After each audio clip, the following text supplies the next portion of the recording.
নমস্কার বন্ধুরা, গল্পের চিলেকোঠা পরিবারে আপনাদের সকলকে স্বাগত জানাই। আমি সায়নী। আজ আমাদের নিবেদন প্রখ্যাত সাহিত্যিক রবীন্দ্রনাথ মৈত্র রচিত গল্প পরাজয়। আশা করছি আপনারা আমার সঙ্গে এই গল্পটি উপভোগ করবেন।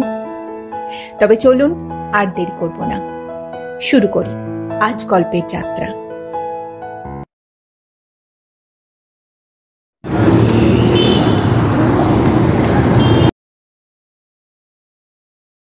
মেসের বাসা খুঁজিয়া খুঁজিয়া হয়রান হইয়া কমল শেষে এক দুঃসাহসিক কাজ করিয়া বসিল। গোকুল মিত্রের গলির ১৩ নম্বরের বাড়ির তেতলার ঘরখানি সে ভাড়া করিল। বাড়িখানি একটি বিধবার। তিনি তার একমাত্র সন্তান কন্যা বাসন্তীকে লইয়া দোতলায় থাকেন।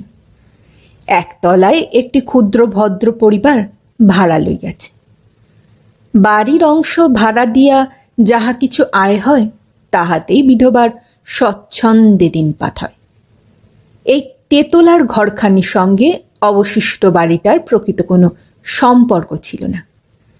তেতলা হইতে কাঠের সিঁড়ি বরাবর নামিয়া একেবারে একতলার বাহিরে সিঁড়ির সঙ্গে গিয়া মিশিয়াছে। কাজেই তেতলার ঘরখানি একটি অপরিচিত পুরুষকে ভাড়া দিতে বিধবার বিশেষ কোনো আপত্তি হয় নাই। বাসন্তী প্রথমে আপত্তি করিয়াছিল, কিন্তু মায়ের ইচ্ছার বিরুদ্ধে কোনো কাজ করা তার কোনোদিনও অভ্যাস ছিল না, তাই আর বিশেষ গোলযোগ করিল না। তবু একবার মাকে বলিল, তোমার ভাড়াটিকে বলো তিনি যেন তার বন্ধু বান্ধবদের নিয়ে দিনরাত শোরগোল না করেন। মা কহিলেন, তোমার বাচ্চা সব কিছুতে অনাসৃষ্টি, ভদ্রলোকের ছেলে, লেখাপড়া জানা ছেলে। ভদ্রলোকের ছেলে দেখতে বাকি নেই মা। ৮ নম্বরে মেসের বাড়ি দেখলেই পারো। স্কুলে যাবার সময় দেখি ছেলেগুলো হাঁ করে গাড়ির দিকে তাকিয়ে থাকে আর শীষ দেয়। এই প্রত্যক্ষ যুক্তির বিরুদ্ধে জননীর আর কোনো কথা কওয়া হইল না। বাসন্তী ১৪ বছরের মেয়ে, সুন্দরী বলিয়া পাড়ার মেয়ে মহলে তাহার খ্যাতি ছিল। বাঙালির ঘরে এত বড় মেয়ে অবিবাহিতা থাকা একটু আশ্চর্যের কথা বই কি। বিধবার আত্মীয় স্বজনের সংখ্যা বিশেষ ছিল না। কাজেই মেয়ে বড় হইয়া উঠিতেছে বলিয়া দিবারাত্র তাহাকে অনুযোগ শুনিতে হইত না। তাছাড়া তাহার স্বর্গীয় স্বামী একজন গোঁড়া সমাজ সংস্কারক ছিলেন। অল্প বয়সে মেয়েদের বিবাহ দেওয়া তাহার মতের সম্পূর্ণ বিরুদ্ধ ছিল। বিধবা নিচে নিরক্ষর হলেও শিক্ষিত স্বামীর এই মতকে পরম সত্য বলিয়া শিরোধার্য করিয়া লইয়াছিলেন।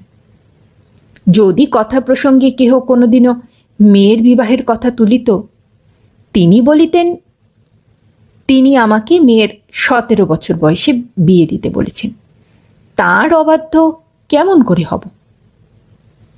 সেই জন্য সহজে কেউ মেয়ের বিবাহের কথা তাহার নিকটে তুলিত না। কাজেই এই বিষয়ে তাহারও বিশেষ কিছু উদ্বেগ ছিল না। বাসন্তী পড়াশোনা করিত, স্কুলে যাইত, বিধবা গৃহকর্ম করিতেন। সন্ধ্যাকালে মেয়ে স্কুল হইতে ফিরিলে উভয় গল্প করিতেন। এই ছিল তাদের দৈনন্দিন কাজ। সন্ধ্যাকালে কলেজ হইতে ফিরিয়া আসিয়া কমল দেখিল শিবু ছাদের ওপর লম্ববান হইয়া শুইয়া আছে। শিবু তাহার চাকর। চাকর বলিলে তাহার ঠিক মর্যাদা হয় না। সে কমলের খেলার সঙ্গী, সুখ দুঃখের সহচর। দুর্ভিক্ষের সময় কমলের পিতা উড়িষ্যায় শিবুকে পথে কুড়াইয়া পাইয়াছিলেন।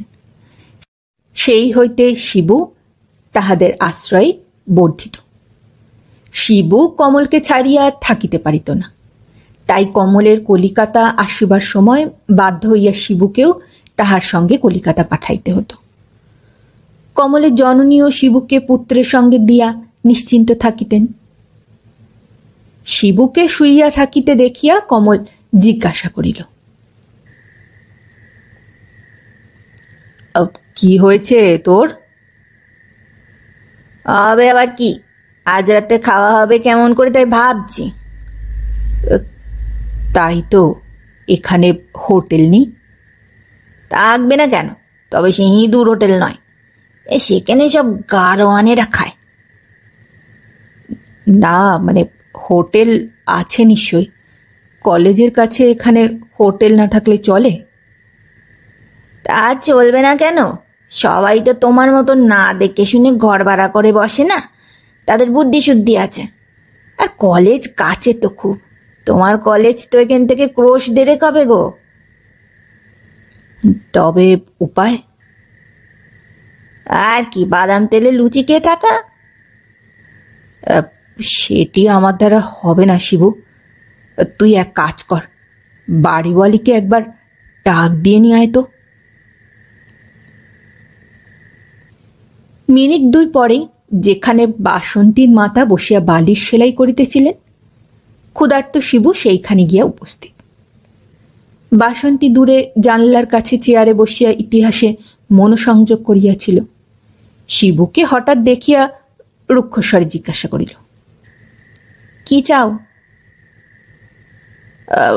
বাবু বাড়িওয়ালিকে ডাকছেন। বাড়িওয়ালি? বাড়িওয়ালি এখানে কেউ নেই, এটা ভদ্রলোকের বাড়ি। সে আরো কিছু বলতে চাইতেছিল, জননী বাধা দিয়া কহিলেন, তার কি দরকার?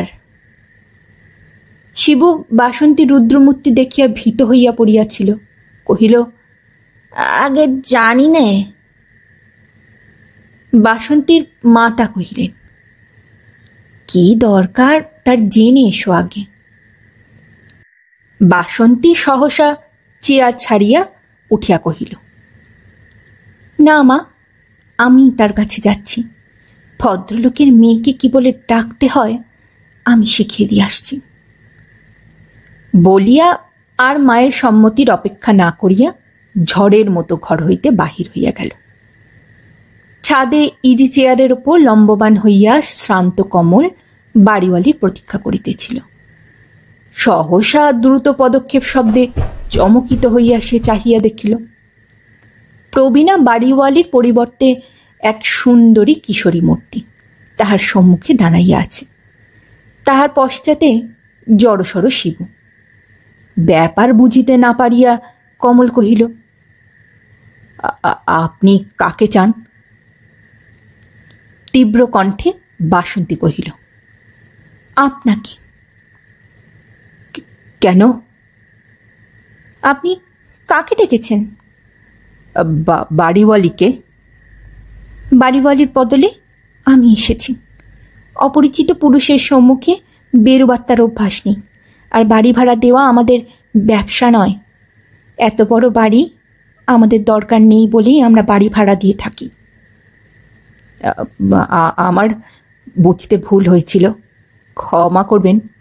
আমার খাওয়া দাওয়ার অসুবিধা, তার জন্যে আমরা দায়ী নই, এ বাড়ি হোটেল নয়, আপনি যা মনে করেছেন।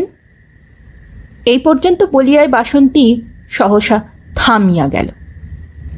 কমলের মুখের দিকে চাহিয়া সে দেখিল, 2টি প্রশান্ত চক্ষু নির্নিমেষে তাহার মুখের দিকে চাহিয়া আছে। তাহাতে ক্রোধ বা বিরক্তির চিহ্ন মাত্র নেই।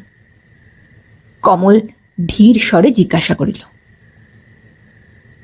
তবে আমি কি করব? এ প্রশ্নের মধ্যে কতখানি নির্ভরের ভাব ছিল, মেজাজ ঠিক থাকিলে বাসন্তী তাহা বুঝিতে পারিত, কিন্তু অকারণে ক্রোধে তাহার চিত্ত বিষাক্ত হইয়া উঠিয়াছিল। সে তীব্র কণ্ঠে কহিল, যা খুশি, শুধু বাড়িওয়ালি বাড়িওয়ালি বলে আমার মাকে অপমান করবেন না। এই বলিয়া বাসন্তী দ্রুত পথে সিঁড়ি বাহিয়া নামিয়া গেল। কিশোরীকে তাহা বুঝিতে কমলের বিলম্ব হয় নাই। তাহার এই ক্রোধের সঙ্গত কারণ খুঁজিয়া না পাইয়া সে অন্তরে বেশ একটু কৌতুক বোধ করিতেছিল। বাসন্তী চলিয়া গেলে কমল শিবুকে কহিল, শিবু, দেখলি তো মেজাজ। শিবু কহিল, বাপ রে, এখনই এত বয়স হলে নদের মাকে ছাড়িয়ে উঠবে দেখছি। নদের মা কমলের বাসপল্লীর একজন খ্যাতনামা কলহপরায়ণা বিধবা। শিবু তাহাকে যথেষ্ট পরিমাণে ভয় করিত। এক শ্রেণীর লোক থাকে যাহারা বিপদেও সহসা বিমূঢ় হয় না। কমল সেই প্রকৃতির লোক। বাসন্তী রূঢ় কথাগুলি শুনিয়া প্রথমে সে একটু দমিয়া গিয়াছিল, কিন্তু পরমুহূর্তে সে আপনার পথ ঠিক করিয়া লইল। পরদিন প্রাতকালে প্রভু বৃত্তে পরামর্শ করিয়া একটা স্টোভ, রন্ধনের জন্য আবশ্যক পাত্র ও আহারের দ্রব্যাদি ক্রয় করিয়া আনিল। কমল নিজে হাতে স্টোভ ধরিয়া দিল। শিবু পরম উৎসাহে রন্ধন আরম্ভ করিল। ব্যঞ্জন যাহা প্রস্তুত হইল সে অতি চমৎকার। তরকারিতে নুন দেওয়া হয় নাই, মাছের ঝোলে হলুদের গন্ধ, ভাতের অর্ধেক চাল ও অর্ধেক পোড়া। এই অপূর্ব ব্যঞ্জন সহযোগে যখন উভয়ের আহার সমাপ্ত হইল, তখন কমল কহিল, দেখ শিবু, আমরা এখনো ভালো রান্না শিখিনি। একখানা পাক প্রণালী কিনে আনলে কেমন হয় বল দেখি। সেটা কি? একখানা বই, কেমন করে রান্না করতে হয় সব সেই বইতে লেখা আছে। তা বেশ, তুমি পড়ে মানে করে দেবে, আমি রাঁধব। যুক্তি যখন স্থির হইল, তখন আর কার্য আরম্ভ হইতে বিলম্ব হইল না। বৈকালে কলেজ হইতে ফিরিবার পথে কমল প্রকাণ্ড একখানা পাক প্রণালী কিনে আনিল এবং রাত্রে পাক প্রণালীর লিখিত নীতি অনুসারে রন্ধন আরম্ভ হইয়া গেল। ব্যগ্রতার সহিত আহারে বসিয়া উভয় যখন দেখিল যে মোগলাই চচ্চড়ি বিস্বাদ ও মাছের কাবাব একেবারে অখাদ্য হইয়াছে, তখন কমল বলিল, একটা ভুল হয়ে গেছে রে শিবু। নিক্তি কেনা হয়নি, ওজন না করে মশলা দেওয়া হয়েছে বলে এইরকম হয়েছে বোধহয়, নইলে হতো ঠিক। কি বলিস? আপনার অক্ষমতার দোষ একেবারে নিক্তির ওপর গিয়া পড়িল দেখিয়া শিবু আশ্বস্ত হইয়া বলিল, আগে তাই হবে। নিক্তির ওজনে মশলা দিলে বোধহয় রান্নাটা ভালোই হতো। সেদিন সন্ধ্যায় কমলের সহিত সেই অপূর্ব পরিচয়ের পর বাসন্তী একটা কথা ভাবিতেছিল। এতগুলি কটু কথা শুনে একটা পুরুষ লোক কেমন করিয়া নীরবে সহ্য করিল? বাসন্তী যখন উপরে কমলের আহ্বানের উত্তর দিতে আসিতেছিল, তখন সে প্রত্যুত্তরের আশাই করিয়াছিল। একটা কলেজের ছেলে যে এরূপ করিয়া নীরবে তাহার উগ্র কথাগুলি শুনিয়া যাইবে, একটা কথাও জবাব দিবে না, এ ধারণা সে মোটেই করিতে পারে নাই। নিচের ঘরে আসিয়া এই কথাই তাহার বারবার মনে জাগিতে লাগিল। নতুন ভাড়াটিয়ার যে চিত্র সে মনে মনে আঁকিয়াছিল, কমলের সহিত সাক্ষাৎ হইবার পর সে প্রত্যক্ষ ও কল্পনাতে তাহার কোনরূপ সাদৃশ্য দেখিতে পাইল না। কাল রাত্রে জননীর সহিত কথা প্রসঙ্গে যখন বাসন্তী কমলের আহারাদির কথা তুলিল, তখন জননী বলিলেন, বেচারা যখন আমাদের বাড়িতে এসেছে, তখন তার সুযোগ অসুবিধা আমাদের দেখা উচিত না? আমরা নিজে কিছু না করতে পারি, উপদেশটা তো দিতে পারি বল। ভদ্রলোকের ছেলে আমাদের সঙ্গে খারাপ ব্যবহারও তো কিছু করেনি, তার খোঁজ খবর না নেওয়া আমাদের পক্ষে অন্যায় হবে বাসি। বাসন্তী মায়ের কথা যৌক্তিকতা অগ্রাহ্য করিতে পারিল না। আজ তাই সকালে সে সিঁড়ি দিয়া ওপরে নতুন ভাড়াটিয়ার তত্ত্বাবধান করিতে যাইতেছিল। পথে দেখিল শিবু নামিয়া আসিতেছে। এদিক দিয়া তাহাদের যাতায়াতের পথ নয়, এ কথা শিবু বেশ জানিত। তবুও এ পথে সে কোথা যাইতেছে জানিতে কৌতূহলী হইয়া বাসন্তী জিজ্ঞাসা করিল, এ পথে কোথায়? শিবু বাসন্তী সেদিনকার মূর্তি ভুলিতে পারি নাই। থতমত খাইয়া কহিল, আগে মা ঠাকুরনের কাছে যাচ্ছি। বাসন্তী এবার শিবুর মুখের দিকে চাহিয়া কহিল, এসো আমার সঙ্গে। নিচে যেখানে বাসন্তীর মাতা রন্ধনের আয়োজন করিতেছিলেন, বাসন্তী শিবুকে সঙ্গে করিয়া সেইখানে গিয়া দাঁড়াইল। বাসন্তী মাতা শিবুকে জিজ্ঞাসা করিলেন, তোমাদের খাওয়া দাওয়ার অসুবিধে কিছু হচ্ছে না তো বাবা? শিবু কহিল, একটু অসুবিধে হচ্ছে, তাই আপনার কাছে এসেছি।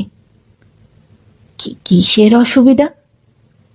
এ রান্নাটা ভালো হচ্ছে না, সেই জন্য একটা নিক্তি চাইতে এসেছি।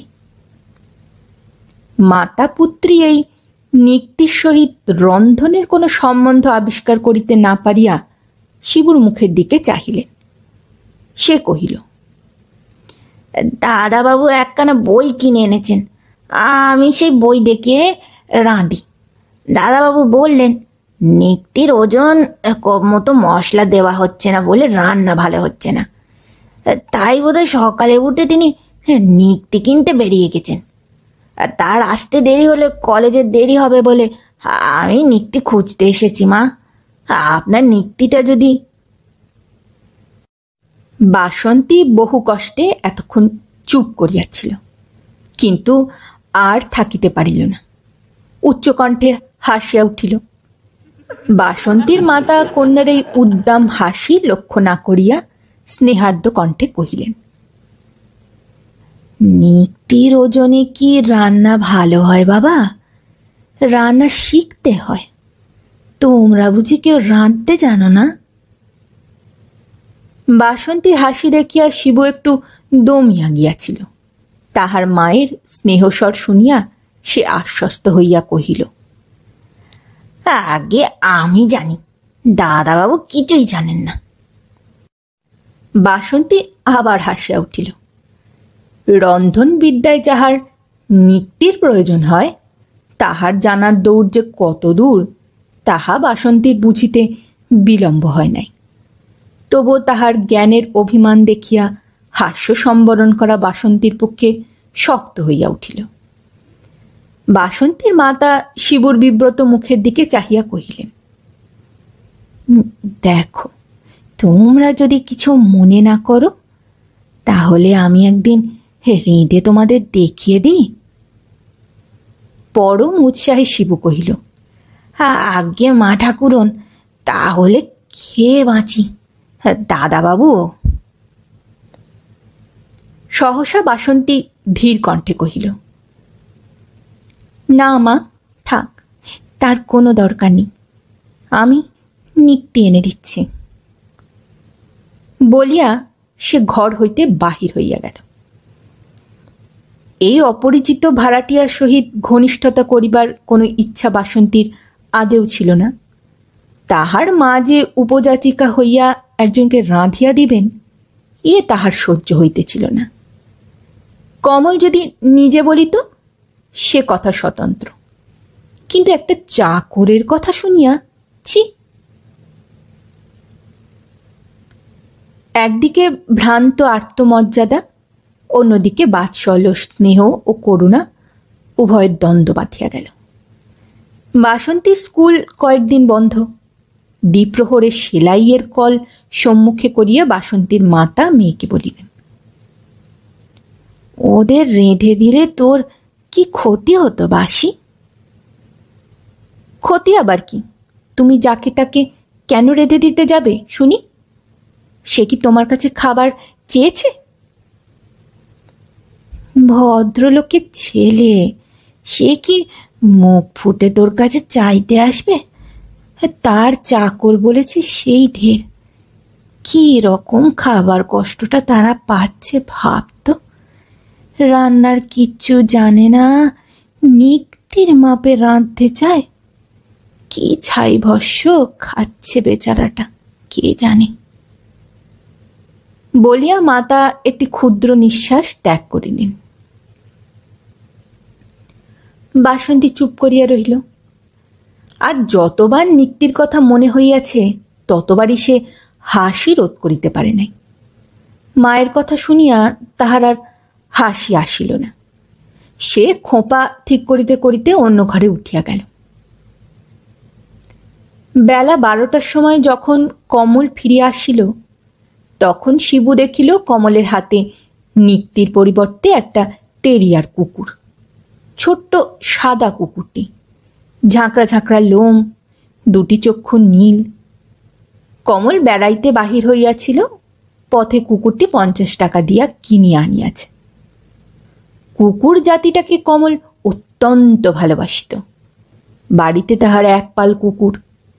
কুকুরের ছানা দেখিয়া শিবু অত্যন্ত খুশি হইল। একবার তাহার মুখে চুমা খায়, একবার কুকুরটিকে কোলে করিয়া বসে। এই রূপে সে কুকুর ছানাকে আদর করিতে লাগিল। নিক্তি দেখিয়া কমল কহিল, শিব, নিক্তি কোথায় পেলি? আগে সে ঠাকুরনের কাছ থেকে নিয়ে এসেছি। কমল এই ঠাকুরিনীটি কে বুঝিতে না পারিয়া জিজ্ঞাসা করিল, কার কথা বলছিস শিব? এরই মধ্যে ভুলে গেছ? সেই যে যিনি সেদিন তোমায় ধমকে গেলেন। ও, সেখানে কেন গেছিলি তুই? সেই মেয়েটা আমাকে একেবারে দুচক্ষের বিষ দেখে। আমি যে কি করেছি তার বুঝতে পারিনি। এ কথা বলিবার বিশেষ কোনো হেতু কমলের ছিল না। নিতান্ত উত্তেজনার মুখে সেই কথা বলিয়া ফেলিল। কিন্তু ইহা আর একজনের অন্তরে যে বিপ্লব উপস্থিত করিল কমলের তাহা জানিবার উপায় রহিল না। মায়ের কথায় অনুতপ্ত হইয়া বাসন্তী নূতন ভাড়াটিয়ার আহারের বন্দোবস্ত দেখিতে উপরের দিকে আসিতেছিল।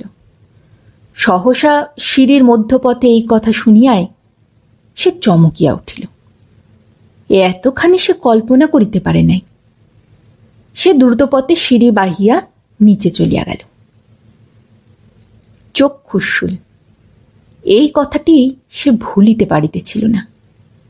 কেন, এমন কি দুর্ব্যবহার তার সঙ্গে সে করিয়াছে? সেই দিনকার সেই ঘটনা, তাহাতে অন্যায় কি হইয়াছে? সে তো সত্য কথা বলিয়াছে। বেশ, যদি তিনি এইরূপ মনে করিয়াই থাকেন তবে ভালোই। সে দেখাইবে যে সত্যই তিনি তাহার চক্ষুষ্বল। সে তাহাকে দেখিতে পারে না। এখন হইতে তাহাকে বিশেষ করিয়া অবহেলা করিবে। কমলকে বিশেষ করিয়া তুচ্ছ করিবার অভিপ্রায়ে বাসন্তী সেদিন সন্ধ্যাকালে ছাদে বেড়াইতে গেল। তেতলায় ভাড়াটি আসিবার পর সে আর কোনোদিন ছাদে যায় নাই। আজ সে আপনাকে অত্যন্ত দৃঢ় করিয়া ছাদে রেলিং ধরিয়া দাঁড়াইল। ছাদে কেহ ছিল না। ঘরের জানলা খোলা। কমল শয্যায় বসিয়া এসরাজ বাজাইতেছিল। পৃথিবীর সকল বাদ্যযন্ত্রকে অবহেলা করিয়া সে শৈশব এই যন্ত্রটিকেই অভ্যাস করিয়া আসিয়াছে। এসরাজ বাজিতেছিল চমৎকার। বাসন্তী চলিয়া যাইবার উপক্রম করিয়া সহসা থামিয়া গেল। পূরবীর অন্তরাটা না শুনিয়া যাওয়া চলে না। সে যেন কিছুই শুনিতেছে না। এইরূপভাবে রাস্তার দিকে ঝুঁকিয়া পড়িয়া দাঁড়াইয়া রহিল।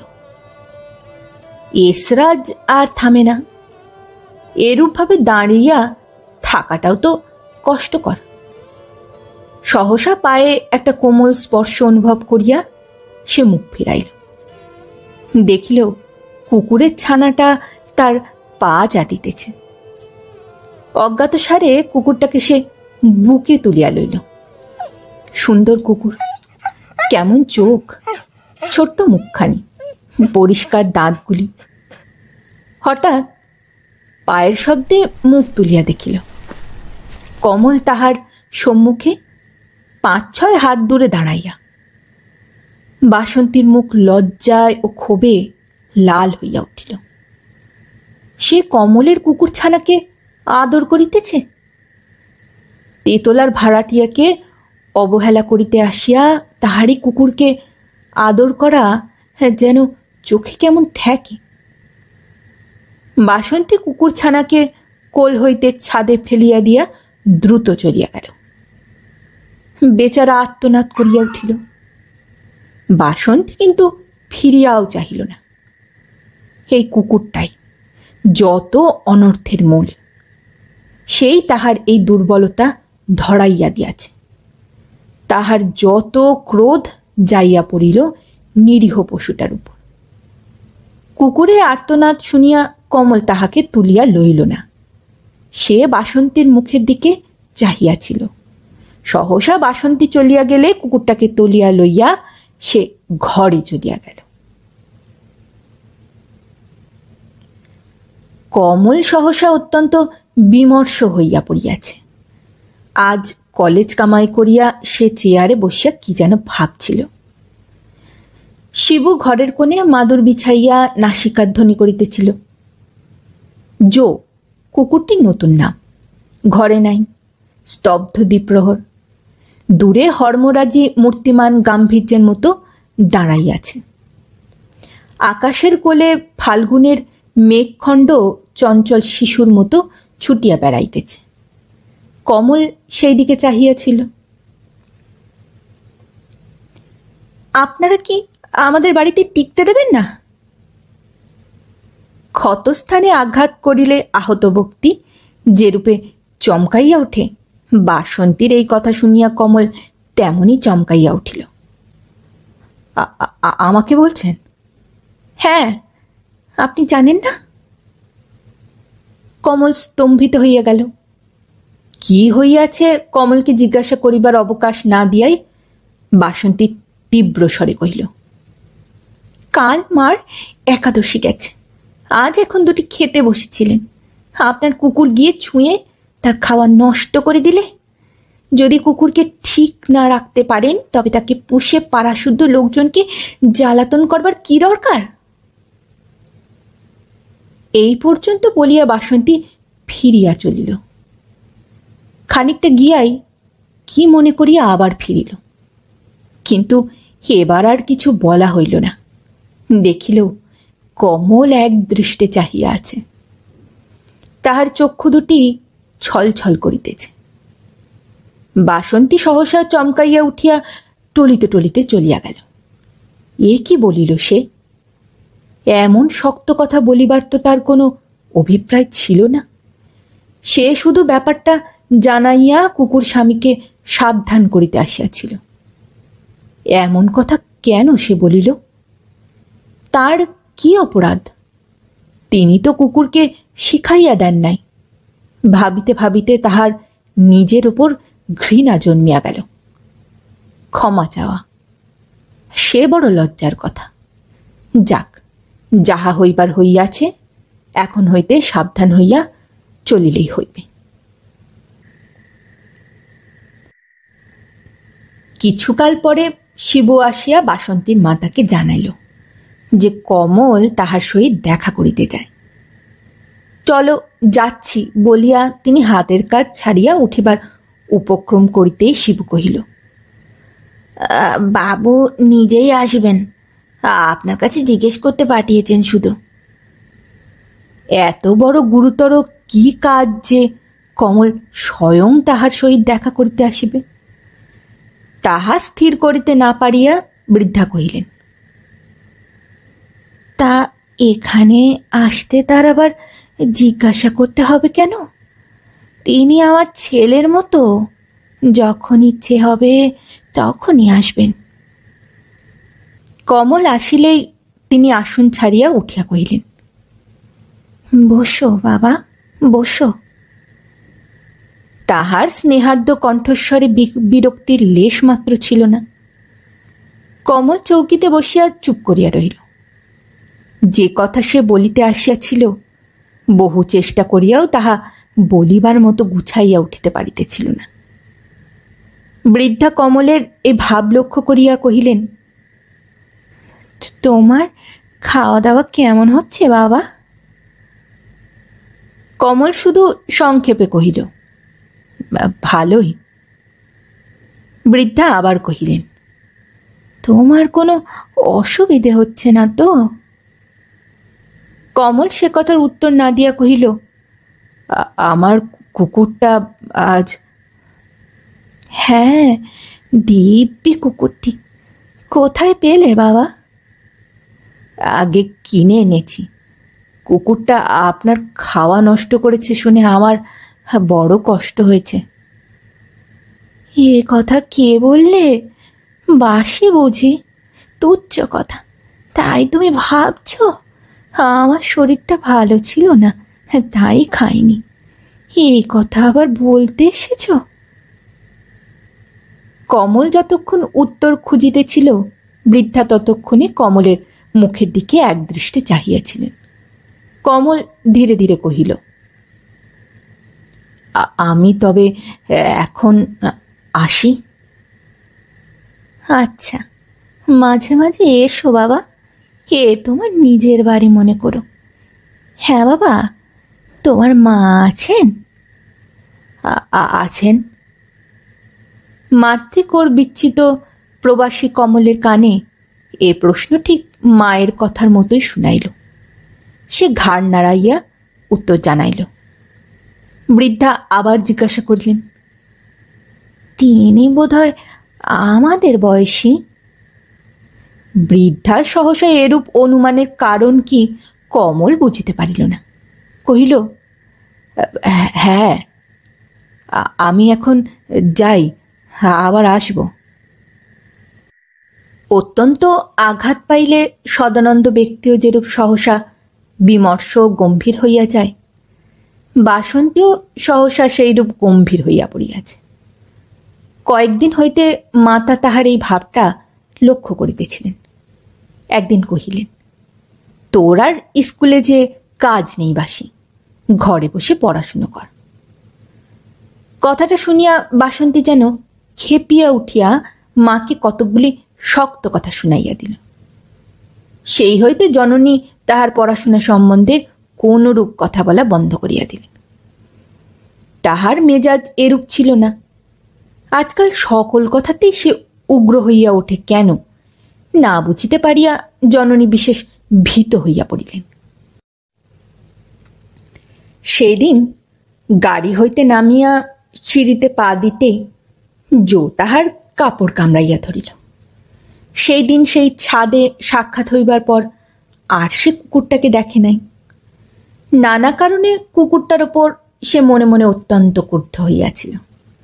আজ তাহাকে দেখিয়া ক্রোধের বেগ সম্বরণ করা তাহার পক্ষে দুঃসাধ্য হইয়া উঠিল। সহসা হাতের মোটা ইতিহাসের বইখানি কুকুরের মাথা লক্ষ্য করিয়া ছুঁড়িয়া মারিল। আদরের পরিবর্তে দারুণ প্রহার লাভ করিয়া বেচারা আর্তনাদ করিতে করিতে তেতলার দিকে ছুটিল। মাতা সিঁড়ির ওপর হইতে কন্যার এই অপরূপ আচরণ লক্ষ্য করিয়া কহিলেন, ওকে মারলি কেন? বেশ করেছি, আমার খুশি। এত উচ্চকণ্ঠে মায়ের কথার উত্তর দিল যে সে কথা তেতলার ভাড়াটিয়ার শ্রবণ পর্যন্ত এড়াইল না। কমল কলেজের ছুটির পর বাসায় আসিয়া ছাদে বেড়াইতেছিল। সহসা জোর কাতর আর্তনাদ শুনিয়া রেলিংয়ের ওপর দিয়া নিচের দিকে চাহিতেই বাসন্তীর কথা স্পষ্ট শুনিতে পাইল। কথা বলিয়াই কেহ শুনিল কিনা দেখিবার জন্য ওপরে চাহিতেই দেখিল কমলের বিষণ্ণ চক্ষু তাহার দিকে চাহিয়া আছে। সে মুখ ফিরাইয়া পূর্ববৎ উচ্চকণ্ঠে কহিল, যেমন পাজি কুকুর তেমনি মুগুর হওয়া চাই তো। যাহাকে শুনাইবার জন্য এই কথা বলা সে শুনিল, কিন্তু কোনো জবাব দিল না। বাসন্তীর অদ্ভুত ব্যবহারে কমল ক্রমেই বিরক্ত ও বিব্রত হইয়া উঠিতেছিল। কুকুরটাকে সে অতিমাত্রায় ভালোবাসিত। তাহার এই অন্যায় শাস্তি তাহাকে অত্যন্ত আঘাত করিল। কাহারও সহিত বাদানুবাদ করা তাহার স্বভাব ছিল না বলিয়ায় সে কিচ্ছু বলিল না। কি ভাবিয়া সে সহসা কুকুরটার ওপরে ক্রুদ্ধ হইয়া উঠিল।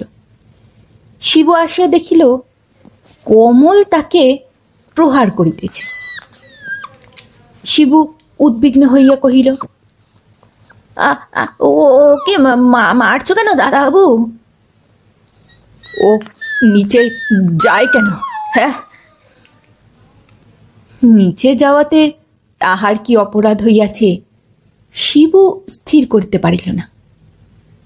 সেদিনকার এই ঘটনার পর হইতে কমল এত গম্ভীর হইয়া পড়িল যে তাহা বাসন্তীরও চক্ষু এড়াইল না।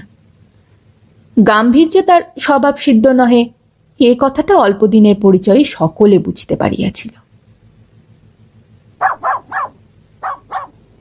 সেদিন কমল খবরের কাগজখানা শেষ করিয়া রাখিয়া দিতেই শিবু কহিল, দাদাবাবু একবার চলো তীর্থ করিয়া আসি। কমল হাসিয়া কহিল, সে কি রে, এই শীতে এখন যাব কোথায়? এই কাছে গঙ্গাসাগরে। তখন শিবু সব কথা খুলিয়া বলিল। তার পুরাতন বন্ধু শ্রীদাম মোদি গঙ্গাসাগর যাইবার অভিপ্রায়ে কলকাতা আসিয়াছে। সে শিবুকে সঙ্গে লইতে চাহে। শিবুরও অত্যন্ত ইচ্ছা সে গঙ্গাসাগরে স্নান করিয়া আসে, কিন্তু দাদাবাবুর অসুবিধে হইবে বলিয়া সে যাইতে নারাজ। যদি দাদাবাবু সঙ্গে যায় তবে সেও যাইতে পারে। কমল শিবুর সকল কথা চুপ করিয়া শুনিল। তারপর কহিল, আমার যাওয়া হয় না শিবু, পরীক্ষার ফিস দিতে হবে, তুই যা। সে হয় না দাদাবাবু, তোমাকে একলা রেখে। দোষ আমার জন্য তোর ভাবতে হবে না শিবু, দিন সাতেক আমি নিজেই চালিয়ে নিতে পারবো। শিবুর অনেক আপত্তি সত্ত্বেও কমল টলিল না। অগত্যা শিবু কহিল, আমি তবে জেলেপাড়ার রাম ঠাকুরকে বলে আসি, সে তোমাকে রোজ দুবেলা রাঁধে দিয়ে যাবে, আর মুখিজি বাসন মেজে ঘর সাফ করে দিয়ে যাবে। কমল কহিল, আচ্ছা। সন্ধ্যাকালে শিবু কমলের ঝি ও ঠাকুর ঠিক করিয়া আসিল। যাত্রার পূর্বে শিবু কমলকে নানা প্রকার উপদেশ দিয়া কহিল, এ কটা দিন আর রাত জেগে পড়াশোনা করো না, অসুখ বিসুখ হয়ে পড়বে। আমি শিগগির ফিরে আসবো, আর কুকুরটাকে শিকল দিয়ে বেঁধে রেখো, নইলে বাড়িময় সে আমাকে খুঁজে বেড়াবে। যাইবার সময় প্রণাম করিতেই কমল কহিল, সাবধানে থাকিস শিবু, সেখানে বড় কলেরা হয়, আর টাকা করি কিছু বেশি নিয়ে যাস। শিবু কহিল, তোমার কিচ্ছু ভাবতে হবে না, আমি সোমবারেই ফিরে আসবো। আর দেখো গয়লাটাকে কিন্তু টাকা দিও না, আমি এসে দেব। এবার বেটা কেবল জল দিয়েছে, দুধ তো দেয়নি। পরদিন রাম ঠাকুরের প্রস্তুত অন্ন ব্যঞ্জন মুখে দিয়াই কমল আসন ছাড়িয়া উঠিয়া কহিল, তোমার আর আসবার দরকার হবে না ঠাকুর, আমি নিজেই দুটি রেঁধে নেব। শিবু এলে তোমার একদিনের মাইনেটা নিয়ে যেও। আজ 1 সপ্তাহ পরে বাসন্তী ছাদে বেড়াইতে আসিয়াছে। কুকুরকে মারিবার পর হইতে আর বাসন্তীর সহিত কমলের সাক্ষাৎ হয় নাই। কুকুরকে মারিয়া বাসন্তী অত্যন্ত অনুতপ্ত হইয়াছিল। ততোধিক অনুতপ্ত হইয়াছিল কমলের উদ্দেশ্যে সেই কটু কথাগুলি বলিয়া। ইচ্ছে করিয়া সে কমলকে তিরস্কার করে নাই। কমলের সহিত তাহার কোনো শত্রুতাও নাই, অথচ শক্ত কথা বলিবার অভিপ্রায় না থাকিলেও কথাগুলি যেন আপনি বাহির হইয়া পড়ে। একজনকে অনবরত আঘাত করিলেও যে সে যদি আঘাত না করে তবে আর তাহাকে আঘাত করিবার প্রবৃত্তি থাকে না। প্রথমে বাসন্তী কমলের প্রতি এই আক্রমণের যে কোনরূপ একটি উত্তরের প্রত্যাশা করিয়াছিল, কিন্তু যখন দেখিল সপ্তাহ অতীত হয় এবং কমল সম্পূর্ণ উদাসীন, তখন কতকটা কৌতূহলে, কতকটা বা মনের তাড়নায় সে ছাদে আসিয়া উপস্থিত হইল। কমলের প্রতি কটূক্তি করিয়া অবধি একটা দিন তাহার কিরূপে কাটিয়াছে তাহা অন্তর্যামী জানেন। কমল যদি পাল্টা জবাব দিত তাহা হইলে দুঃখের কোনো কারণ ছিল না, কিন্তু এ অদ্ভুত লোকটা কেবল আহত হইয়া দূরে সরিয়া যায়, আক্রমণ করে না। ইহার সহিত তো আর যুদ্ধ চলে না। ছাদে কেহ নাই, ঘর অন্ধকার। ছাদের এক কোণে একটা ক্ষুদ্র শুভ্র বস্তু স্তূপের মতো জো কুণ্ডলী করিয়া শুইয়া আছে। কমল গেল কোথায়? বাসন্তীর ইচ্ছে হইতে লাগিলেও একবার এই নির্বোধ পশুটাকে ডাকিয়া সে তাহার প্রভুর কথা জিজ্ঞাসা করে। এই কল্পনার সঙ্গে সঙ্গে আপনার দুর্বলতা অনুমান করিয়া তাহার চিত্ত আবার বিদ্রোহী হইয়া উঠিল। একবার ইচ্ছা হইল কুকুরটাকে কাছে রাখিয়া আদর করে। আজ তো কুকুরটা সেই প্রথম দিনকার মতো তাহার কাছে আসিতেছে না। বাসন্তী বুঝিল সেই দিন তাহার নিকট হইতে প্রহার লাভ করিয়া সে আর তার কাছে ঘেঁষিতে চাহে না। এই পশুগুলো এরাও ভালো মন্দ বোঝে। সন্ধ্যার এই নির্জনতা ক্রমে তাহার দুর্বহ হইয়া উঠিল। কমলের ঘরখানা যেন তাহার প্রতি অভিমানে নীরব হইয়া আছে। কুকুরটা অভিমান করিয়া এক কোণে পড়িয়া আছে। ক্রমে মনে হইল সমস্ত বাড়িটা যেন তাহার অন্যায়ের বিরুদ্ধে বিদ্রোহ করিয়া বসিয়া আছে। বাসন্তী অধৈর্য হইয়া একবার ডাকিল, জো। জো লেজ নাড়িতে নাড়িতে উঠিয়া দাঁড়াইল। পুলকিত হইয়া বাসন্তী আবার তাহার নাম ধরিয়া ডাকিল। জো দুপা অগ্রসর হইতে ঘরের ভিতর একটি কণ্ঠ হইতে শব্দ উঠিল, জো, এদিকে আয়। কুকুর এক লম্ফ প্রদান করিয়া চলিল। বাসন্তী নির্বাক। কমল যে এমন করিয়া আঘাত করিতে পারে তাহা সে ধারণাও করিতে পারে নাই। এ আঘাতের বেদনা সহ্য করিবার শক্তি তাহার ছিল না। তাহার দুটি চক্ষু অশ্রুসিক্ত হইয়া উঠিল। কেন? আমি কি করেছি? প্রাণপণ শক্তিতে এই কথা কয়টি বলিতে চেষ্টা করিয়াই সে চলিয়া গেল। মরণোন্মুখ ব্যক্তির অস্ফুট আর্তনাদের মতো জড়িত কণ্ঠের কথাগুলির ভাব কমল গ্রহণ করিতে পারিল না। সন্ধ্যার এই সামান্য ঘটনাটা বাসন্তীর ব্যবহারের এমন পরিবর্তন আনিয়া দিল যে তাহার বিদ্যারও চক্ষু এড়াইল না। সকাল হইতে সে বিমর্ষ হইয়া বসিয়া আছে। স্কুলের গাড়ি আসিয়া ফিরিয়া গেল। বেলফুল শ্বশুর বাড়ি যাইবে, দেখা করিতে আসিয়াছিল। বাসন্তী তাহার সহিত ভালো করিয়া কথাও কহিল না। মাসিক পত্রের টাকা আদায় করিতে আসিয়া চাপরাশি ধমক খাইয়া গেল। চোখের জলও যে একটু না পড়িয়াছিল এমন নহে। কাল কমলের দুটি কথাতেই সে বুঝিতে পারিয়াছিল যে তাহার অভিমান কতখানি। সেই দুইটি কথাতেই যে কমলের ব্যথাতুর হৃদয়টাকে স্পষ্ট দেখিতে পাইয়াছে সে। এতদিন কমলকে সে ক্রমাগত যে আঘাত করিয়া আসিয়াছে তাহার অসহ্য বেদনা কমল দুটি কথাতেই তাকে জানাইয়া দিয়াছে। আত্মগ্লানিতে বাসন্তীর সমস্ত অন্তর জ্বলিয়া যাইতেছিল। ক্ষমা চাহিলে বোধহয় এ জ্বালার হাত হইতে নিষ্কৃতি পাওয়া যায়, কিন্তু সে অতি লজ্জার কথা। ছি! আবার হঠাৎ মনে হইল, এত ভাবনা কিসের? কোথাকার কে ঠিক নাই, ঘর ভাড়া করিয়া আসিছে মাত্র, তাহার জন্য দিনরাত এত কি চিন্তা? দূর হোক ছাই, আর না ভাবিলেই হইবে। তেতলায় যে কেহ আছে এ কথা আর এখন হইতে মনে করা যাইবে না, কিন্তু মনও যেন শত্রুতা করিয়া বসিয়া আছে। মুখিজি নিচে নামিয়া আসিতেছিল।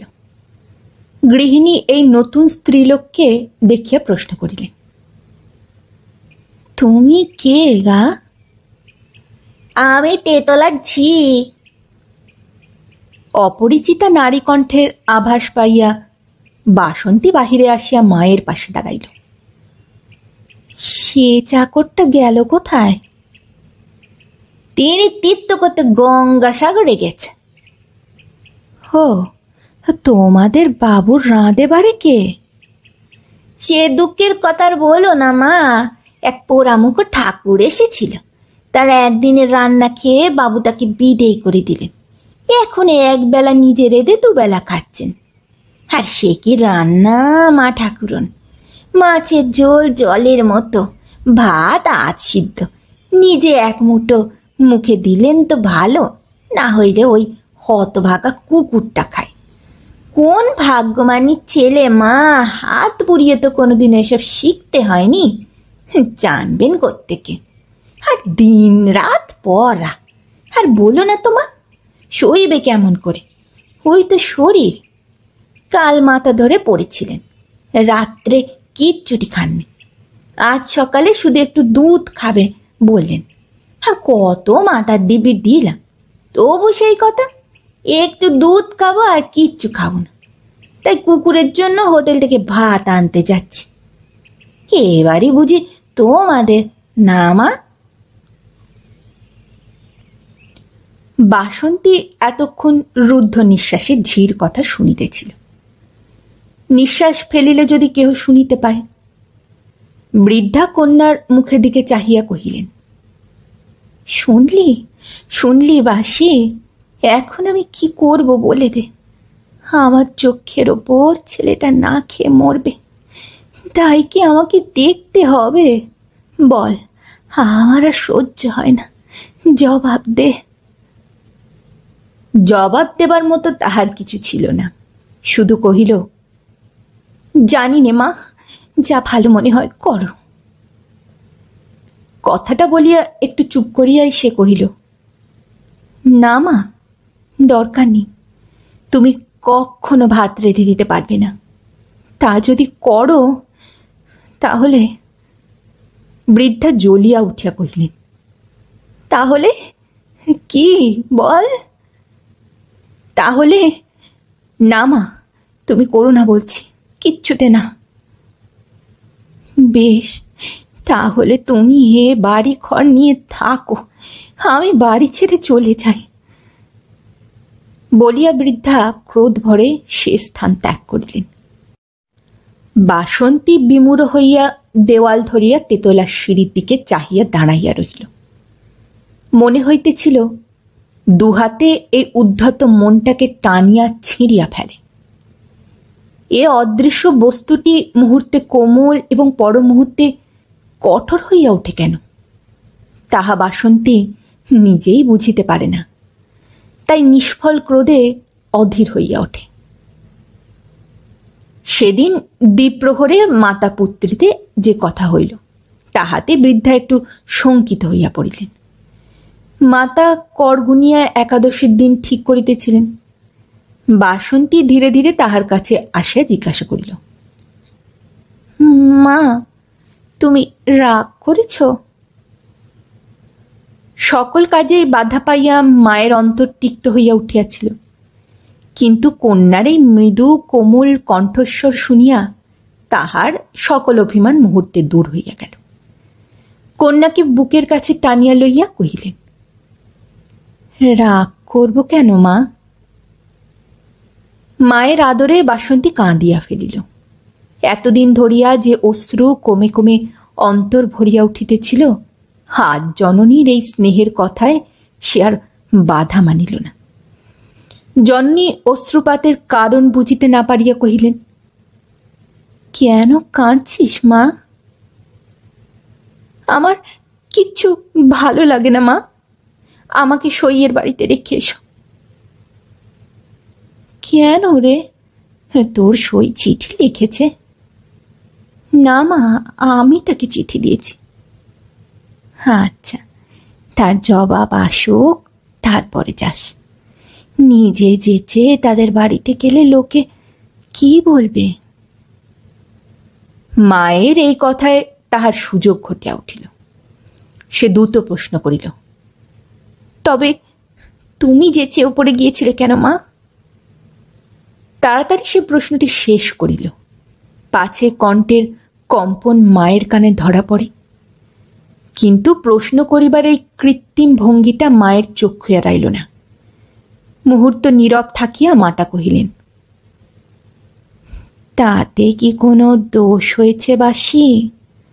আমার বাড়িতে ভদ্রলোকের ছেলে অসুখে পড়ে তাকে একবার চোখের দেখা দেখাও কি দোষ? ভাত রেঁধে দেওয়া নয় মস্ত অপরাধ।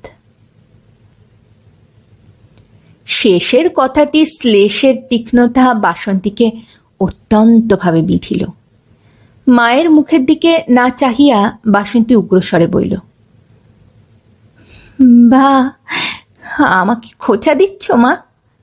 তোমার ইচ্ছে হয় রেঁধে বেড়ে খাওয়াও গে, আমি কালই সইয়ের বাড়ি চলে যাব। উত্তরের অপেক্ষা না করিয়া বাসন্তী আপনার ঘরে গিয়া বসিল। মনস্তত্ত্ব নারী জাতির অধীত বিদ্যার মতো। কন্যার এই কথা শুনিয়া বৃদ্ধার পূর্বে সন্দেহ অনেকটা বিশ্বাসে পরিণত হইল। অজ্ঞাত ভয়ের আশঙ্কায় মাতা অধীর হইয়া উঠিলেন। 7 দিন পরে শিবুর ফিরিবার কথা। আজ 12 দিন হইয়া গেল, তাহার কোনো খবর নাই। কমল অধীর হইয়া গঙ্গাসাগর তীর্থে সকল সেবাশ্রমে শিবুর বর্ণনা দিয়া পত্র দিয়াছে। এ পর্যন্ত একখানিরও জবাব আসে নাই। সম্মুখে পরীক্ষা, সে এক নরমেধ যজ্ঞ। তারপর নিত্য সহস্তে অন্ন ব্যঞ্জন প্রস্তুত করা ক্রমে ক্রমে তার সাধ্যের অতীত হইয়া পড়িতেছিল। আজ বিছানায় শুইয়া সে অনেক কথা ভাবিতেছিল। সহসা খোলা জানলা দিয়া ছাদে চাহিতেই সে দেখিতে পাইল বাসন্তী এলো চুলে দাঁড়াইয়া আছে। তাহাকে বড় সুন্দর দেখাইতেছিল।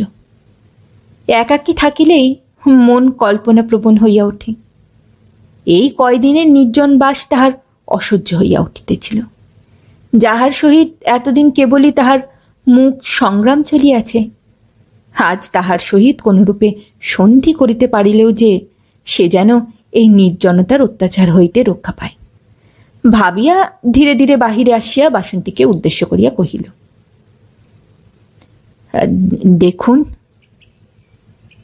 স্বর শুনিয়া বাসন্তী কাঁপিয়া উঠিল। মনের রূপটা পাছে ধরা পড়িয়া যায় ভাবিয়া সে অত্যন্ত শক্ত হইয়া কহিল, আমাকে বলছেন? জিজ্ঞাসা করিল বটে, কিন্তু কমলের মুখের দিকে চাহিল না। মুখে যে রক্ত আভা ফুটিয়া উঠিয়াছিল সেটাও যে গোপন করিবার প্রয়োজন। হ্যাঁ, আমার কোনো চিঠি এসেছে কিনা বলতে পারেন? শিবুটা অনেক দিন। কমলের কথা শেষ না হইতেই বাসন্তী কহিল, চিঠির খোঁজ আমি রাখিনি, চিঠির বাক্স দেখতে আসতে পারেন। বলিয়া এত দ্রুত সে নামিয়া গেল যে কমল আর জবাব দিবার অবকাশ পাইল না। এতদিন পরে বাসন্তীর ব্যবহার কমলের প্রথম অপমান বলিয়া বোধ হইল। আজিকার মতো সাধিয়া সে কোনোদিনও এই উগ্র প্রকৃতির মেয়েটার সঙ্গে কথা বলে নাই।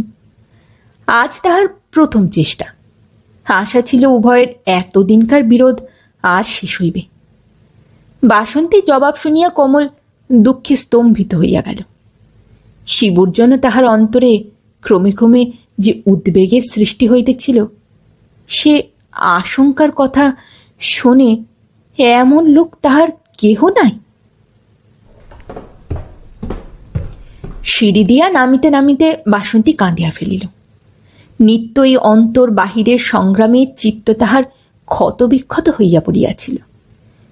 কোমল নারী চিত্তে সে ক্ষতের বেদনা সহ্য করিবার ক্ষমতা ছিল না, কিন্তু উপায় নাই। চেষ্টা ত্রুটি সে করে নাই। যতবার সে কমলের সহিত সাধারণভাবে কথা বলিতে চেষ্টা করিয়াছে, ততবারই তাহার মন বিদ্রোহী হইয়া উঠিয়াছে। মিষ্ট কথা বলিলে পাছে কমল ভাবে যে মেয়েটা সাধিয়া তাহার সহিত আলাপ করিতে চাহে, তাই জোর করিয়া সে শক্ত কথা বলিয়া আত্মমর্যাদা রক্ষা করিবার ব্যর্থ চেষ্টা করিয়াছে। বাসন্তীর মাতা সিঁড়ির নিচে দাঁড়াইয়া চিঠি পড়িতেছিলেন। বাসন্তী ভারী গলায় জিজ্ঞাসা করিল, মা, তেতলার চিঠি আছে? কথাটা শেষ করিয়া সে কাঁপিয়া উঠিল। মাতা জিজ্ঞাসা করিলেন, কি বললি? বাসন্তী হাঁপ ছাড়িয়া কহিল, কিছু না মা, কার চিঠি পড়ছ তাই জিজ্ঞাসা করছিলাম। ও, তোর মামার চিঠি, তোকে গিরিডি যেতে লিখেছেন, তবে তোর যাবার সুবিধে হবে কিনা জানতে চেয়েছেন, এসে নিয়ে যাবেন। তুমি লিখে দাও, আমি কোথাও যেতে পারবো না, আমার শরীর ভালো নেই। হ্যাঁ, তোর খেয়াল বুঝবার জো নেই বাসি, সেই দিন সইয়ের বাড়ি যাবার জন্য এত ঝোঁক করলি, আর আজ বলছিস মামার বাড়ি যেতে চাসনি। মায়ের কথা শেষ না হতেই বাসন্তী রুখিয়া উঠিয়া কহিল, আমার খুশি, আমি যাব না। জননী কি যেন বলিতে যাইতেছিলেন, সহসা বাইরে মুচ্ছাতুরের আর্তনাদের মতো একটা শব্দ শুনিয়া চমকাইয়া উঠিলেন। ও কি বাসি, দেখ, কে বুঝি পড়ে গেছে। বাসন্তী ছুটিয়া গেল। পরক্ষণে পাংশু মুখে ফিরিয়া আসিয়া কহিল, একবার বাইরে যাও মা, শিগগির যাও, দেখো কি হলো। মূর্ছিত কমল সিঁড়ির ওপর পড়িয়াছিল। চিঠির বাক্স দেখিতে আসিয়া সে সহসা মূর্ছিত হইয়া পড়িয়াছে। অনাহার অনিদ্রায় শরীরে বিন্দু মাত্র শক্তি ছিল না। তারপর মায়ের মাথার অসুখটা পুত্রে আসিয়া বর্তিয়াছিল। শিবুর জন্য দুশ্চিন্তা, তাহার পর এক্সামিন, এইসব বিচিত্র কারণ মিলিয়া সহসা মূর্ছা ঘটিয়াছে। বৃদ্ধা কমলের এই অবস্থা দেখিয়া কাঁদিয়া চিৎকার করিয়া কন্যাকে কহিলেন, জল নিয়ে আয় রে বাসি, বাঁচল না বুঝি আর। বাসন্তী জল আনিয়া কমলের পায়ের কাছে রাখিতেই বৃদ্ধা কহিলেন, মূর্ছা গেছে, মাথায় জল দে, মাথায় জল দে। বাসন্তী কলের পুতুলের মতো মূর্ছিতের মাথায় জল ঢালিতে লাগল। চোখ মেলিয়া বাসন্তীর মুখের দিকে দৃষ্টি পড়িতেই কমল আবার চোখ বুঝিল। এতক্ষণে বিমূঢ়ের মতো বাসন্তীর কেবল কমলের মাথাতেই জল ঢালতেছিল, আর কিছু তাহার ভাবিবার অবকাশ ছিল না। সহসা কমলের এই চক্ষু বোঝার প্রয়াস তাহাদের উভয়ের এই মৌন দ্বন্দ্বের আনুপর্বিক ইতিহাসটা তাহার মনে জাগাইয়া দিল। নির্দয় উপেক্ষা ও আঘাত আর তাহার বেদনা যে কতখানি, কমলের এই ব্যবহারকে বাসন্তী বেশ স্পষ্টভাবে তা বুঝতে পারিল। ডাক্তার আসিয়া নাড়ি ও বুক পরীক্ষা করিয়া সংক্ষেপে কহিলেন, টাইফয়েড, এর আত্মীয় স্বজন যদি কেউ থাকে তো খবর দিন। বৃদ্ধা কহিলেন, বাড়ি ঘর কোথায় তা তো জানি না ডাক্তারবাবু। চিঠিপত্র খুঁজে বাড়িতে একটা তার করে দিন, বিশেষ সুবিধে তো মনে হচ্ছে না। বাঁচবে তো? কেমন করে বলি বলুন তো, অনেক দিন ধরে ভেতরে ভেতরে রোগটা হয়েছে, খাওয়া দাওয়ার অনিয়মে। বাসন্তী এতক্ষণ চুপ করিয়া দাঁড়াইয়াছিল। ডাক্তারের শেষের কথাটা শুনিয়া তাহার বুকের মধ্যে ধড়াস করিয়া উঠিল। খাওয়া দাওয়ার অনিয়ম? এর জন্য যদি কেউ দায়ী থাকে তবে সে নিজে। এতখানি, এ সবই তার জন্য। মাথা টলিতেছিল। কোনো মতে রেলিং ধরিয়া যখন সে ঘরে গিয়া পৌঁছাইল, তখন আর তার চোখের জল বাধা মানিল না। আত্মগ্লানি, উৎকণ্ঠা ও বেদনার অশ্রু আজ তাহার মিথ্যা মর্যাদার অভিমানকে ভাসাইয়া দিল। কমল যদি একবার আজ ডাকিয়া কথা কহিত, তাহা হইলে ক্ষমা চাহিতেও তার আপত্তি ছিল না আর। আশা আশঙ্কায় দুদিন কাটিল। কমলের মাঝে মাঝে দু একবার জ্ঞান হইয়াছে। জ্ঞান হওয়ার সঙ্গে সঙ্গে সে ডাকিয়েছে মা।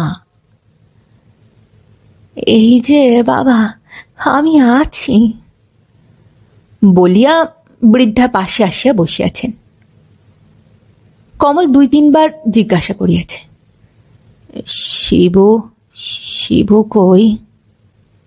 সে আসবে বাবা, চিঠি পেয়েছে, শিগগিরই আসবে। সে ভালো আছে তো? এই কথাটা জিজ্ঞাসা করিয়া চুপ করিয়াছে।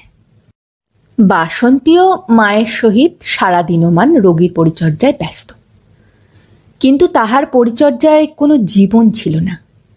কলের পুতুলের মতো মা যাহা বলেন তাহাই করে, আর মাঝে মাঝে কমলের রোগ পাণ্ডুর মুখের দিকে চাহিয়া থাকে।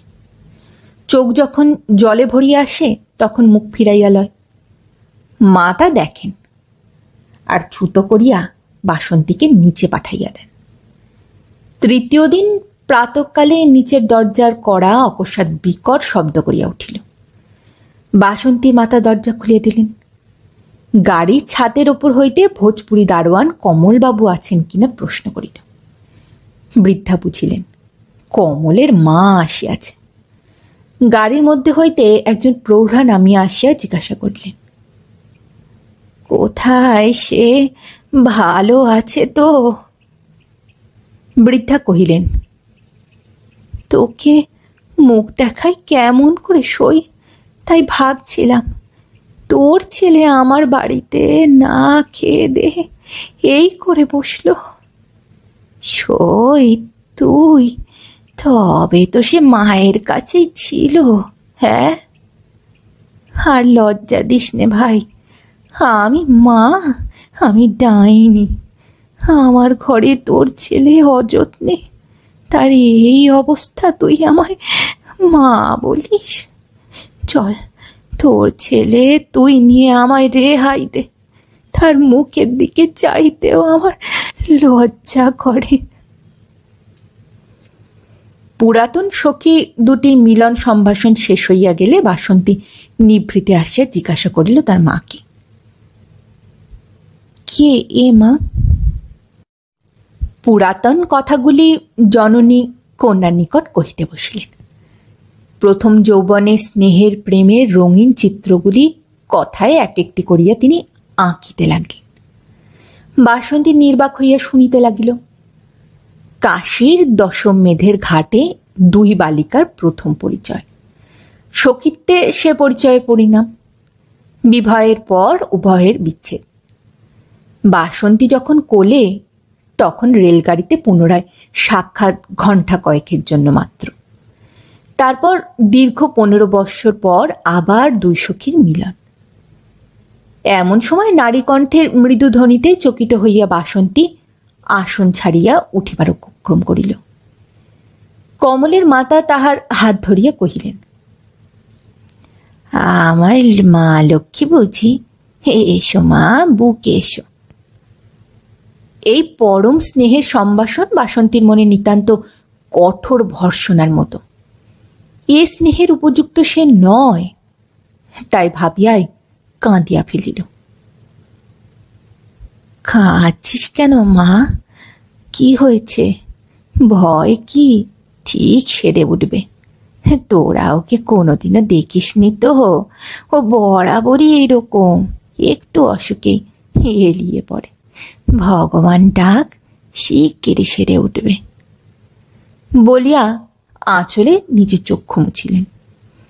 অশ্রুপাতের অবকাশেও এই কথাগুলি শুনিয়া বাসন্তী লজ্জায় লাল হইয়া উঠিল। সে যে কেন কাঁদিতেছে তাহা তো বলিবার উপায় নাই। কাজেই নীরব থাকিয়া এই কারণটাই স্বীকার করিয়া লইতে হইল। কিন্তু কি লজ্জার কথা!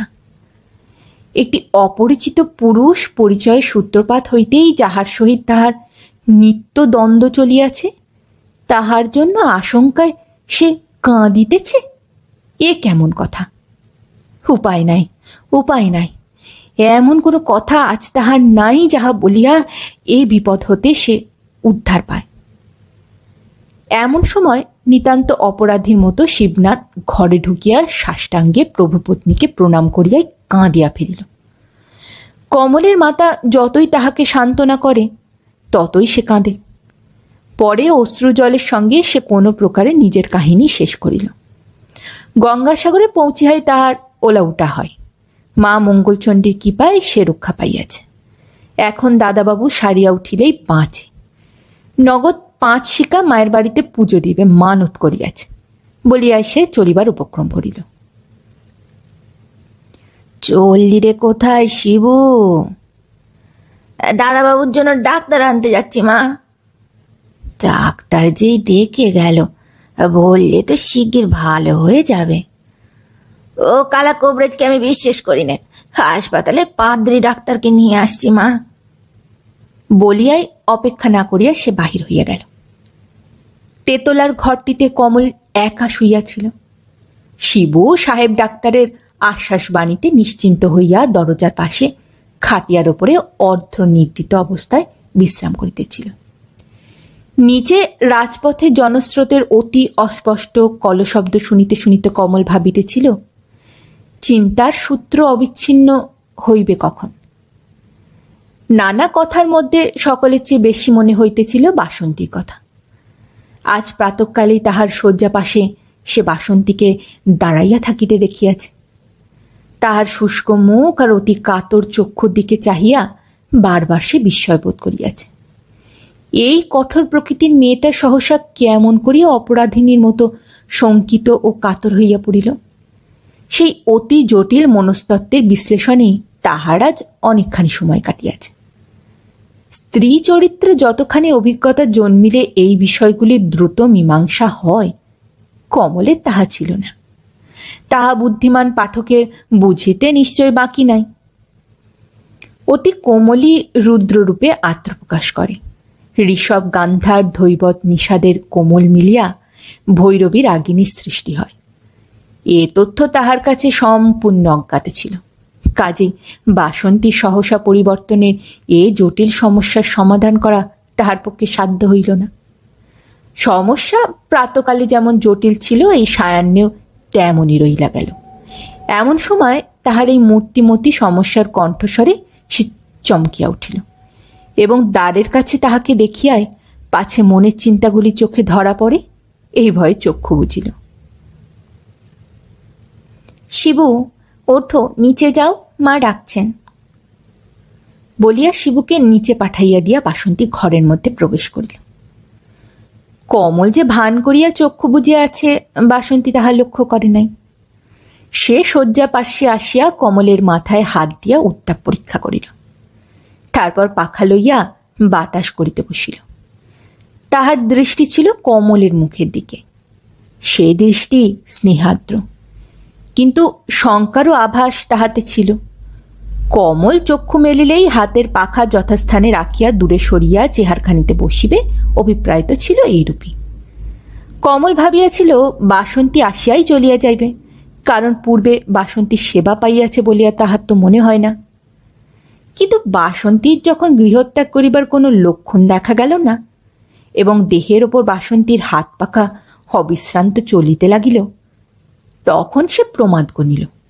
ঘুমাইয়া 12 ঘণ্টা চক্ষু বুজিয়া থাকা যায়, কিন্তু জাগ্রত অবস্থায় 10 মিনিট থাকা শক্ত, বিশেষত রোগীর পক্ষে। অথচ চক্ষু মেলিলেই বিপদ আছে। বাসন্তীর সঙ্গে চোখাচুকি হইবার ভয় ছিল। তাহার পর চোখাচুকি হইলেই কিছু না কিছু বলিতেই হইবে, তা না হইলে নিতান্ত অভদ্রতা করা হয়। অথচ উভয়ের মধ্যে সম্বন্ধ যেমন জটিল হইয়া উঠিয়াছিল, তাহাতে কোন কথাটি বলিলে শোভন হইবে আকাশ পাতাল ভাবিয়াও কমল তাহা স্থির করিতে পারিল না। এদিকে চক্ষু বুজিয়া থাকা ক্রমে ক্রমে তার পক্ষে অসহ্য হইয়া উঠিতেছিল। তখন এই বিপদ হইতে উদ্ধার পাইবার আশায় চক্ষু না মেলিয়াই শুধু বলিল, মাকে একবার ডেকে দিন। কথা শুনিয়া বাসন্তীর হাত পাখা পড়িয়া গেল। সে তাড়াতাড়ি কমলের শয্যা ছাড়িয়া উঠিয়া একেবারে ঘরের বাহির হইয়া গেল। কমল নিদ্রিতের ভান করিয়াছিল মাত্র, এমন করিয়া সহসা সে ধরা পড়িয়া যাইবে এ কথা তো মনে করে নাই। সিঁড়িতে আসিয়া মিনিট 5 ধরিয়া সে নিজের এই অপ্রত্যাশিত পূর্ব পরাজয়ের কথা ভাবিতে লাগিল। লজ্জায় তাহার কর্ণমূল পর্যন্ত লাল হইয়া উঠিল। কমল ভাবিবে মেয়েটা সাদিয়া তাহার সহিত আলাপ করিতে চাহে। সে যে শুধু সেবা করিবার জন্যই আসিয়াছিল, আর কোনো উদ্দেশ্য ছিল না, এই কথাটি কমলকে কোনো ক্রমে বুঝাইয়া দিতে পারিলে পরাজয়ের লজ্জা হইতে উদ্ধার পাওয়া যায়। কিন্তু বলিবার কোনো উপায় স্থির করিয়া উঠিতে পারিল না। তখন একটা দারুণ সংকল্প করিয়া সে নিচে নামিয়া গেল। দুই সখী উপরে উঠিতেছিলেন।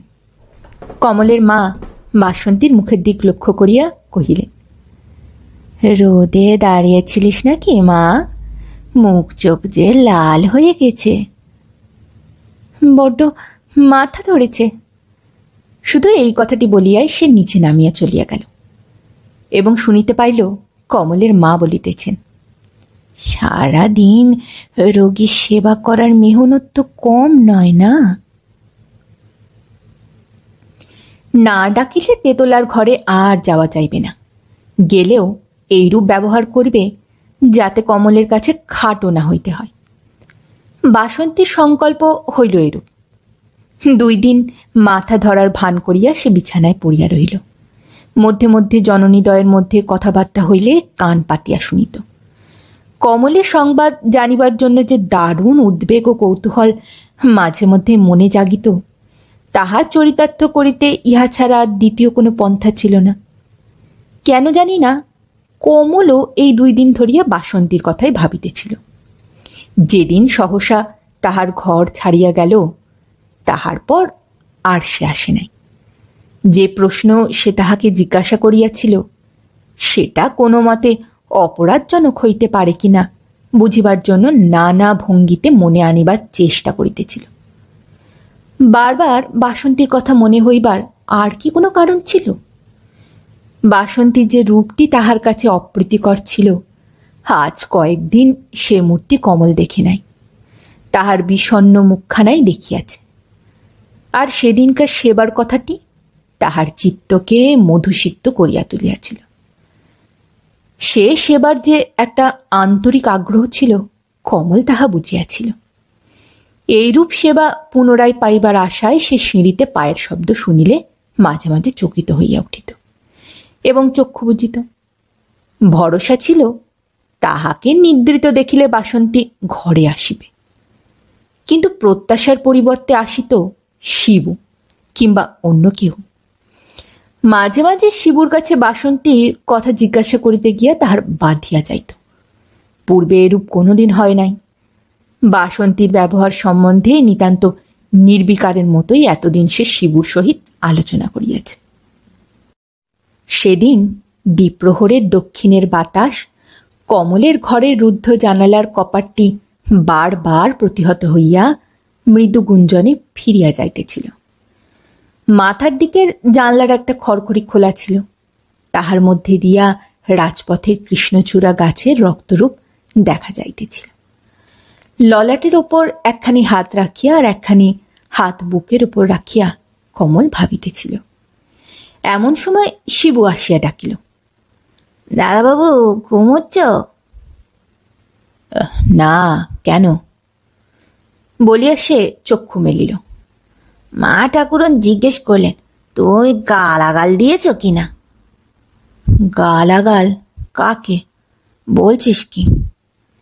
এই তোমার সেই দোতলার দিদিমণিকে।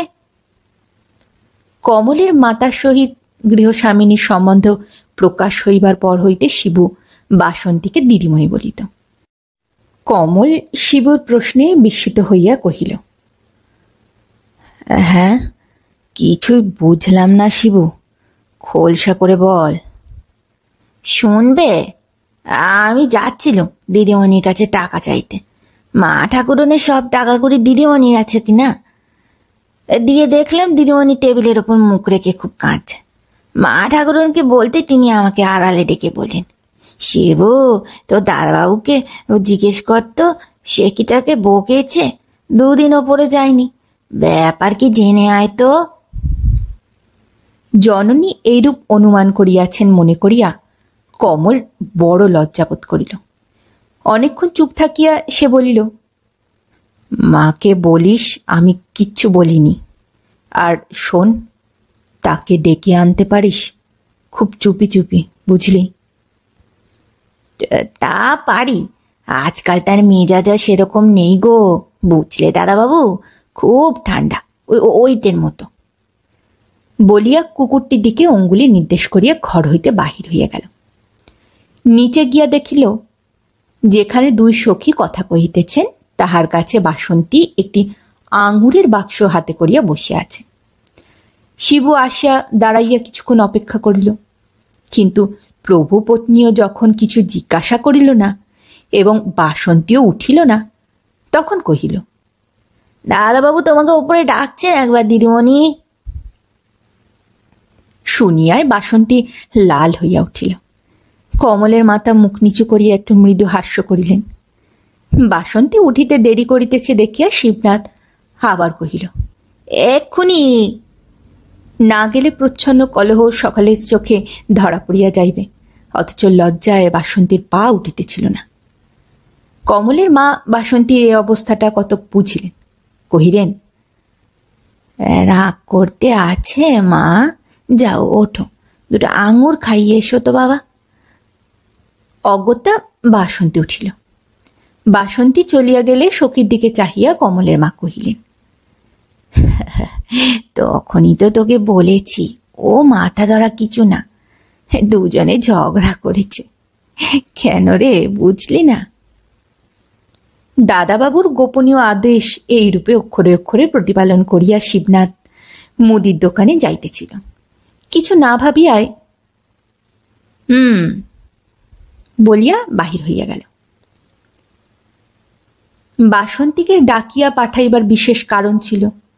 রোগমুক্তির ফলে কমলের চিত্ত অত্যন্ত লঘু হইয়া পড়িয়াছিল। ইহার উপর মাতার সাহচর্যে আর শিবনাথের অপ্রত্যাশিত আগমনে সমস্ত চিত্ত মধুসিক্ত হইয়া উঠিয়াছিল। সমস্ত দিনের পরিপূর্ণ আনন্দে বাসন্তী সসংকোচ আচরণ মাঝে মাঝে বাধা জমাইত। এই বাধা দূর করিবার উপায় একমাত্র ছিল বাসন্তীর সহিত একান্ত সহজভাবে খোলাখুলি আলাপ করা। কিন্তু বারবার চেষ্টা করিয়াও সে তাহা করিয়া উঠিতে পারিত না। আজ এই বাধা দূর করিতে সংকল্পবদ্ধ হইয়া সে বাসন্তীকে ডাকিয়া পাঠাইয়াছিল। কিন্তু শিবু চলিয়া গেলেই সে আকাশ পাতাল ভাবিতে বসিল। সন্ধির প্রস্তাবটা কিরূপ ভাষায় করা যাইতে পারে অনেক ভাবিয়াও তাহা স্থির করিয়া উঠিতে পারিল না। এমন সময় দরজার পাশে খসখস শব্দ শুনিয়া সে বিমূঢ় হইয়া চক্ষু বুজিল। সর্বপ্রকার জটিল অবস্থা হইতে মুক্ত হবার এইটাই একমাত্র উপায় হিসাবে সে আয়ত্ত করেছিল। সময় সময় তিক্ত ওষুধ সেবন হইতে অব্যাহতি লাভের ভরসায় সে মাঝে মাঝে মায়ের পদশব্দ পাইলেই চক্ষু বুজিত। চক্ষু বুঝিয়া সে একটি অতি সাধারণ প্রশ্ন মুখস্থ করিতে আরম্ভ করিল। এদিকে বাসন্তী দরজার পাশে দাঁড়াইয়া ঘরে ঢুকিতে তার পা উঠাইতে পারিতেছিল না। অভিপ্রায় ছিল কমল ডাকিলেই বাসন্তী নিতান্ত সহজভাবে ঘরে ঢুকিবে। কিন্তু কমলের যখন কোনো সাড়া শব্দ পাওয়া গেল না ও নিচের বারান্দায় উপবিষ্ট কমলের মাতার সহিত বার দুয়েক চোখাচোখি হইল, তখন বাধ্য হইয়া তাহাকে ঘরে ঢুকিতে হইল। বাসন্তী যখন ঘরে ঢুকিল, কমল তখনও তাহাকে বলিবার মতো কোনো কথা জোগাইতে পারে নাই, কিন্তু মনের মধ্যে প্রাণপণ চেষ্টা করিতেছিল। এদিকে জানলার কাছে বাসন্তী নতনেত্রে আড়ষ্ট হইয়া দাঁড়াইয়াছিল। এই নিস্তব্ধ মুহূর্তগুলি তাহার মনে হইতেছিল এক একটি যুগের মতো। শেষে অতিষ্ঠ হইয়া কমলের মুখের ভাব লক্ষ্য করিবার জন্য মুখখানি ঈষৎ তুলিতেই সে দেখিল যে কমল চোখের ওপর ডান হাতখানা রাখিয়া আঙুলের ফাঁক দিয়া তাহার দিকে মিটিমিটি চাহিতেছে। কমলের বিব্রত মুখভাব ও সশঙ্ক চাহিবার ভঙ্গি দেখিয়া হঠাৎ বাসন্তী মুখে কাপড় দিয়া হাসিয়া উঠিল। বাসন্তীর হাসি দেখিয়া কমলও হাসিয়া ফেলিল। বাসন্তী প্রথমে হাসি চাপতে চেষ্টা করিয়াছিল, কিন্তু কমলের সরল সকৌতুক হাসি দেখিয়া আর পারিল না। সে পুনরায় হাসিয়া উঠিল। এতদিনের মিথ্যা দ্বন্দ্ব, আশার বিরোধ, অন্তরের লুকোচুরি এই সহজ হাসির স্রোতে সব ভাসিয়া গেল। তারপর সহসা দারুণ চেষ্টা করিয়া বাসন্তী গম্ভীরভাবে কহিল, এই এই আঙুর রইল, আমি যাচ্ছি। বাসন্তীর এই মিথ্যা গাম্ভীর্যে কমল কৌতুক অনুভব করিয়া কহিল, চলে গেলে আঙুর যেখানে আছে সেখানেই কিন্তু থাকবে। অগত্যা বাসন্তী আঙুরের বাক্সটি হাতে লইয়া কমলের দিকে অগ্রসর করিয়া দিতেই কমল কি ভাবিয়া সহসা হাতখানি ধরিয়া ফেলিল। বাসন্তী লজ্জায় মরিয়া গেল, কিন্তু হাত ছাড়াইবার চেষ্টা করিল না। পর মুহূর্তেই লজ্জিত হইয়া কমল বাসন্তীর হাত ছাড়িয়া দিল। কিন্তু কোথা হইতে তখন দুর্জয় সাহস তাহার মনকে আশ্রয় করিয়াছিল। গমনোদ্যত বাসন্তীকে ডাকিয়া কহিল, অন্যায় হলো, কিন্তু আর যেন ঝগড়া না হয়। বাসন্তী কমলের দিকে একটি স্নিগ্ধ মধুর কটাক্ষপাত করিয়া চলিয়া গেল। নিচে বসিয়া সখীদয় তেতলার এই সংসারনভিজ্ঞ জীবযুগলের হাস্যলীলা পরম আনন্দে উপভোগ করিতেছিলেন। কারণ কমল সুস্থ হইয়া উঠিবার সঙ্গে সঙ্গে উভয় সখীর মধ্যে একটি গুরুতর পারিবারিক সমস্যা মীমাংসা হইয়া গিয়াছে। বাসন্তীকে নামিয়া আসিতে দেখিয়া উভয়ই তাহার দিকে চাহিলেন। বাসন্তী মুখ ফিরাইয়া অপরাধীর মতো সংকুচিত পদক্ষেপে আপনার ঘরের দিকে চলিয়া গেল। ঘরে গিয়া বাসন্তী কাঁদিল, কিন্তু এবার আর পরাজয়ের বেদনায় নহে, জয়ের আনন্দে। অন্তরের নিত্য সংগ্রাম হইতে অপ্রত্যাশিত মুক্তি লাভের স্বস্তিতে। অশ্রু যখন শেষ হইয়া গেল, তখন বাসন্তী দেখিল যে তাহার মন ক্ষান্ত বর্ষণ শরতের আকাশের মতো পরিষ্কার হইয়া গিয়াছে।